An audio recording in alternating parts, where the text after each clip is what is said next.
One of my biggest areas of weakness as a platinum tank player is my ability to play dive tanks. My guess is that it stems from two basic things. The first is that dive requires me to set up rather than just diving on a target from wherever I am currently positioned. The second is a poor understanding of the dynamics of target priority in the moment. Let's see if I'm correct in this week's VOD review on Junkertown.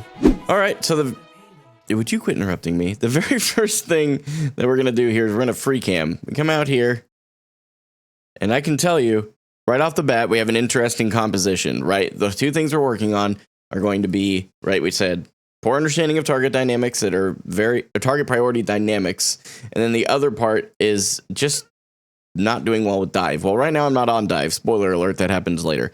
Playing Sigma into Orisa, Soldier, Lifeweaver, Zen, and Cassidy. Now, realistically, poke as a composition, you want to be set up in different angles. This is something I'm learning in scrims right now. Obviously, you can't really take scrim knowledge to a game where you're playing public ranked, but the big thing here is that I need to be looking for opportunities to not be shooting the horse. That, number one, is just probably the biggest thing. We need to be looking really at the Zen. He's going to be their slowest moving target, and then maybe the Cassidy. But obviously there's going to be certain points, like you'll see in the very beginning, the Soldier makes a really poor mistake. But generally speaking, if we're just looking strictly at the compositional target priority, it's going to be Zenyatta, Cassidy, Lifeweaver, Soldier, and then Orisa. Now, obviously there's dynamics to every fight, and there's going to be opportunities at every fight. And you have to understand that my team is not necessarily looking at that here, because again, we're playing public rank. They're going to take whoever they think they can take and call it good. And I need to be watching for those opportunities as well. But all of that said, let's get straight in here, and let's see how the first fight turns out. So this Soldier, like I said, making an interesting play here, completely isolated. He does have a Lifeweaver. I did not realize that our Lifeweaver was trying to get me to go up there with him. But it's okay, because the Soldier just runs right in front of me for some reason. Again, dynamics of target priority. He was the priority at that moment because he was very, very killable. Now, the Orisa, we're just pressuring out. Now, right here, I need to just go in on that Cassidy. This is something I realized in that moment, too. I need to actually just go in to this building aggressively, because if we look right now, I've got my Torb with me.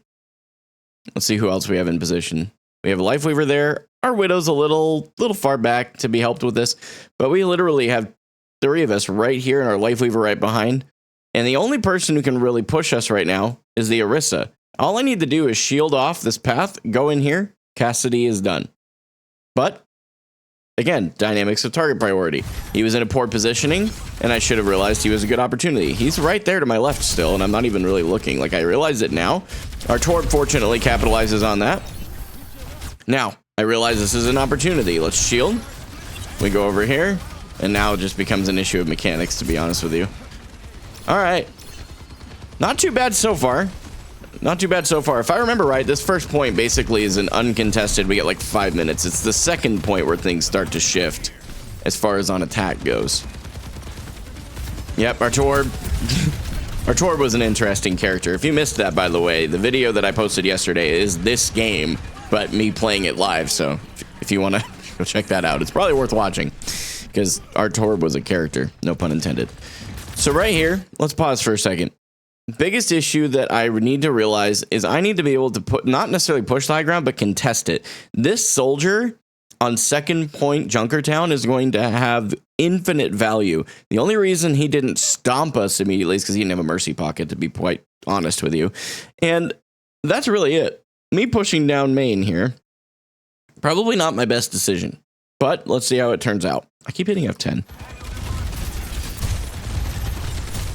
Yeah, not horrible. I took a little more damage maybe than I needed to, but we get a pick. I'm kind of focused on pushing this Soldier off the high ground, and it works. I get him pushed back a bit. Yep. This Orisa should have died for so many things here, but again, target priority, dynamics. Right now, should I be shooting the horse? Generally, should you be shooting the horse? No. In the mighty words of Flats, stop shooting the horse. Yeah, still true. He may have used a couple other words in there. Anyway, this Lifeweaver, especially with the tree, we either need to back up and force this Orisa out of the radius and then try and take out the Lifeweaver, like rock him and then just burst the Orisa down. Or I just need to focus on the Life Weaver, to be honest, or burn tree. And in the current situation, I'm going to say probably needed to be the Life Weaver just to pressure him. There's not really much of getting an elimination, I don't think, here. But it probably would have been better to pressure out the Life Weaver. But instead, I sit here and pressure out the Orisa. Still looking at the Orisa. I realized it, but it was just a little bit too late. You see me starting to shoot the Life Weaver now. The tree's gone. We rock the Orisa. Yep, and right now the Orisa should die. Yeah, that was a good target priority. We didn't too bad here. Our DPS were egoing each other. That's really what happened here. Just in case you see some weird plays from them, they were egoing each other. Don't worry about them. Yeah, like that right there. That's what I was just Torb saying. I'm gonna go get a hammer kill. Anyway, I ended up muting him. I think by this point he was obnoxious. If you guys think I'm obnoxious, you should go watch this game, because that Torb makes me look special. Okay. Why am I backing up here? I have half HP, but I have both my supports. We have tree on point, so now I go. And he activates his ult, and I try to basically just do something about it. He gets pulled out of it. Not my best use of ult, but it did at least kind of, you know, while it didn't kill him, it did pull him out of it. And as you can see, he's not in the kill feed, except, well, he died. But I pulled him up so my Widow could take him. That wasn't my thought. I was trying to delay his value of his ultimate, and it did work. It did work. Now, right here, why am I shooting the horse? Okay, whoa, I'm shooting the horse a lot. This is a really big mistake on my part, and I think I die for it here. Yeah, first death, I think, and it's because I'm literally allowing, like, let's back this up a second. I want you guys to see, if you didn't already, how egregious this is. Look at that Zenyatta. He was ripe for the picking, right? Oh, I didn't even realize there was a Widow behind me. That's awkward. Probably could have turned around and killed the Widow. Some situational awareness would have been good. I honestly didn't know she was over there. It's my fault. She's contesting the Torb, but I probably could have gotten her the Widow or the Zen. But either way, the Orisa was just not the target. Okay. Yeah, didn't want to have her being able to see me super easily. They are all very grouped here. Very, very grouped. Like, that was... If I had had Flux there, that would have been a crazy Flux. What I need to be doing, this is another thing I didn't realize until later. I didn't realize that, honestly, Sigma second point in this kind of a situation was probably not the right choice. Eventually, I make that realization and go to D.Va. But even if I had stayed Sigma, there's a better way to have handled this. Me sitting here from the low ground and letting them have that advantage was silly. What I should have done was shielded either right there or right there, and then pathed underneath them. Now, here's the problem. The team has to come with me, because if I go up into a 5-stack, I'm toast on Sig. Now, what I could have done, though, I may not have been able to kill them or eliminate them, but at least pressure their backline right here, which is ripe for the picking. Look at this. I've said that a couple times now. Got a Zen, got a Life Weaver, and if I had pressured either of them out or even gotten them low, our Widow's in a position now to maybe pick them off, and I probably could have pushed either the Soldier or the Orisa back, but instead, I'm right here. So, still looking at definitely target priority dynamics are a problem. Like, that Orisa, me shooting the Orisa and over again is quite silly. Yeah, here I'm realizing this Zen should die. He gets out, which is, yep, and it's because he used Trank. So, not bad value, just really weird play. Get life gripped out. Our BAP was just in an unfortunate position. Right here, I could have gone and played the Mega, but I'm getting healed well enough. If I could just hit a shot. I need to spend some time on Sigma aim training, to be honest with you, because that Zen should have died at least 4 different times, but I just had an egregious aim. So notice the card hasn't moved, and it's really just because I'm not contesting the high ground. That's completely on me. We had such a huge time advantage from first point, and I'm just giving it up here. Yep, gets life gripped out. Great play by their Life Weaver, but that also means they have no pull for anybody else. Okay, this Orisa is just bullying me at this point. Yeah, I pushed the Zen because I realized he just needs to die. Look at this aim. Holy cow. I don't know why Sigma, like, his primary fire really trips me up. couldn't explain to you why, but it really does. If anybody has any tips for that, by the way, please let me know. Obviously, I could spend time in Vaxta, and I will, but I think there might be some better ways to figure out what I'm fundamentally lacking in understanding with his projectiles. Like I said, our DPS were egoing. Our DPS used Blizzard on a Zen. Didn't even get the pick. It's just a weird play. Honestly, if I throw shield up here, this was a decent opportunity, if I'm not mistaken. Let's turn around. If I can... Whoa, I'm hitting all the wrong buttons. Jeez. Yeah, I've got literally my entire team here besides our Mei, which, I mean, you see now they're playing. But if I had just pulled here, put my shield up and pulled, I could have actually probably pulled both the Zen and the Orisa, but at the very least, getting the Zen would have been good. Their Zen has Transcendence, but we would have forced out Transcendence, which would not have been a bad thing either. So let's see if I do end up doing that. I don't think I do. I think I play too scared here. Playing way too scared. For how up we are, look at this. They got a pick.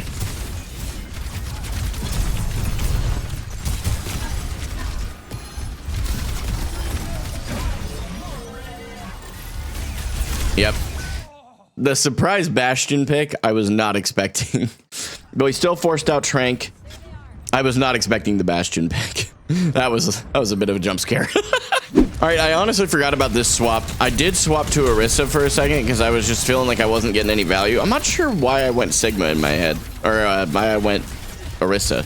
It's kind of an interesting play. I mean, it works out, but I don't know. This wasn't necessarily the worst decision I could have made, but it certainly wasn't the best either. Zen can die here. Yep, that was a good spear.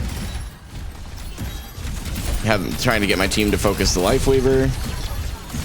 I really think that we can get the Lifeweaver, but he's just focused on keeping up his Orisa. We get the Lifeweaver, and then we get the Orisa. I was mostly just bullying the Orisa to keep her attention. I was, kind of resting on my team and hoping that they would do well there. Now, I think maybe we do finish this point on Orisa. I think, as a matter of fact, we do finish this point on Orisa. I completely forgot about this. It was such a momentary part of the game. Just trying to farm up ultimate at this point. Yep, unfortunately, we've lost start, but we went Kitsune, so I'm like, you know what? I'm going to go in on this. Try and get the Lifeweaver, which we do. We gold, but right here, this mistake was bad. Okay, I had my ulti, and instead I thought I could spear those or spin those. So learned something, but fortunately, as I recall, my team plays this very well, and we end up capping. It's in overtime, but we do end up capping. Yep, yep, nice Transcendence. Then they kind of play, and I'm starting to come back. But yeah, they win the point, but it was in overtime. So I could have helped with that by using my ultimate. Other than that, I still think that what I originally was under the impression of is probably fairly correct. But I think that the dynamics of target priority and my idea of dive being an issue is going to be heavily showcased in round 2. It was a great pick from our team here. Honestly, I think one of the things I could do here is I could set up a little aggressively, especially because we already have one support down, their primary heals. If I go over here and set up, it's just the Orisa. I can use this cover here, poke the Orisa down. As she comes down, I can just drop down, do a little damage, maybe get a pick, or maybe soften them up for one of my DPS to get a pick. But me sitting back here is not great. So again, this is that dynamic target priority, sure, but I think the bigger issue here is that I'm out in the greatest position. Like right here, what if I had been there? We could have gotten that guy and the Zen right now. Literally done. Okay, now I realize that the Moira has, I think, faded in, but unfortunately I don't really capitalize much on that. You guys are going to want to make sure you watch this because we get to the end of this point here. My team plays some crazy plays. Now here, this is my first great example of what the heck was I thinking. I just dove in the air across here in front of an Orisa to get to this player here, which I think was the Moira. Now, I believe the Moira faded, so it wasn't necessarily the worst target to go after. But why did I dive? Why did I commit boosters? If I had at least dropped down and maybe, you know, gone back and across, maybe? But going straight across like that was yikes. So here we go. Let's watch this from a free cam. I think that's going to be important for me to understand what happened. So I have full health. That is the only reason that I don't die for this. I get speared. Moira should die here. Unfortunately, she does not. Man, this is rough. Let's come back to my POV. Playing cover to get, yep. Now, again, second time in a row now. I knew this was going to be a big issue. And I think I end up getting demeched here. Or nope, I get at least pulled out at the right time. That's good. But look how close they get this point. This stays here for a while. Spoiler alert. Yeah, I get demeched here. But believe it or not, I don't die because my supports are insane.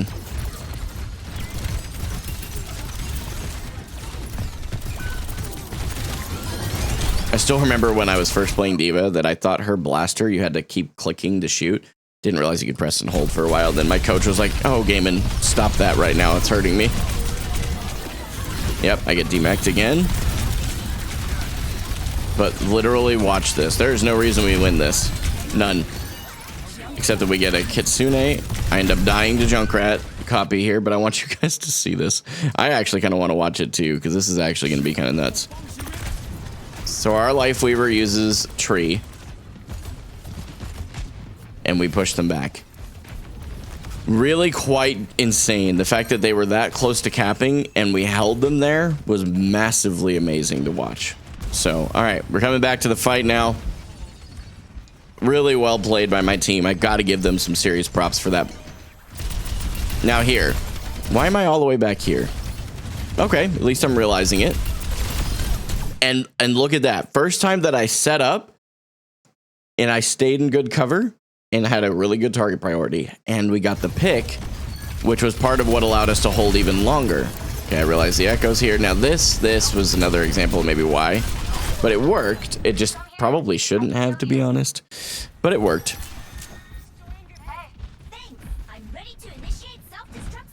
So I'm letting them know that I'm ready to just play my ult. Okay, I'm still kind of just pressuring the horse. Okay, this is an opportunity right here for me to reposition right across. I need to be here. There's no reason for me not to be here. Now that the Zen especially is done, there's no one contesting this space. This space needs to become mine. But I don't think I ever do that. I dropped down, which this was good. There we go. I do this. Okay. And it pressures them back for a minute. We hang out over here. We get back into the position with my team. Yeah, again, why am I shooting the horse? Okay, I'm realizing we're starting to get pushed back a bit. But I am in health enough that I think I maybe could have stayed a little bit longer and gotten a pick. We won't dissect that too much. Oh my. So we play that. It was a good beat from their Lucio, but we got beat out for D.Va ult. And we got both their support ults out for one D.Va. So I just kind of stall as long as I can. I ping the Lucio. Now, honestly, Lucio's probably not who I should have targeted there. Zen needed to be my target, because look, even on my demeched D.Va, we almost got him. And actually, my team does get him. Let's watch the rest of this fight out a little bit, because I'm wondering. They don't. I think they keep these guys into overtime, and we have two supports, both damage. Great ult, but he got speared out of it. Unfortunate. Gets killed. Just poor positioning. It's not a big deal. Our Widow's in a great spot. Trying to look for a pick. Nice. Oh man, our Lifeweaver dies. I'm back now. We'll go ahead and watch for my POV. Yep, we forced out literally every ultimate they had except for Rail. And they don't, I think they get it just barely. They didn't quite get into overtime. That's crazy. That is crazy. All right, now as I remember, this point goes fairly poorly on my part. I think I could have done a lot more for my team. I'm just literally sitting like a coward. Why am I not making some space here? Like I need to get out of here. This is not a place I need to stay. Go on the Sojourn. Go on the Sojourn. Yeah, I'm in a great place to do that. Go on the Soj. I have every cooldown. I need to dive that. I needed to dive that Soj. here. Like, as soon as I realize that and the Orisa starts walking down, right? She'll start walking down right here. Go. That should have been my moment to go. But instead, I stay down here. I get speared away from my cover, so I need to back up. Yeah, I just was running out of DM. So unfortunately, they capped this point with like little to no effort, whereas when they were holding that point, they held it for a while. I'm realizing I need to play a little bit more cautiously, back out a bit, do some spam damage, try and get my ult, and I do. Well, not my ult, but Remac. You guys knew what I meant, though, I think. Yep, this is good. This is good. A little pressure out of here so they can't hold this high ground for free. This is good.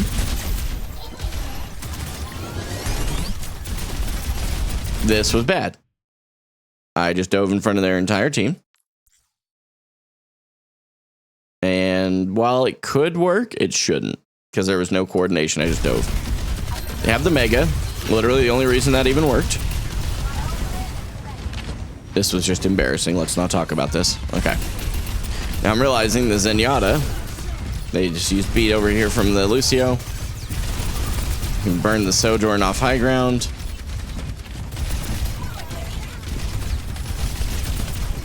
This Sojourn should be okay. So now we have our ult on point. So I drop down to help out. Yep, great picks from my team here. Still have my ulti. This was really good. We won that team fight like very well. Very happy with that. Now here, this is one of those areas that I still struggle in fundamentally in general, is like repositioning myself in a team fight after the team fight is done, or for the next team fight. And here I don't hate where I'm at, but I kind of stay here too long. I don't get much value. I just kind of hang out, but they're just running the clock down. Their team is literally just running the clock. So I'm like, all right, whatever. So I hang out up here, realizing my Widow's probably going to get pushed here, but it's just by a Orisa. But now I see the Lucio. And honestly, the only thing I regret about that is committing boosters. Other than that, it wasn't a bad play. I think I could have just walked across and would have been fine. Drop down, so oh yep, get a life grip. We get Trank for my ultimate.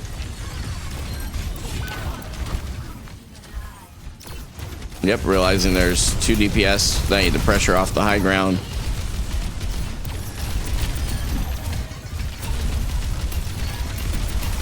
Yep, good plays. I'm screaming at my team right now. I'm literally saying, please shoot dude Lucio over and over again.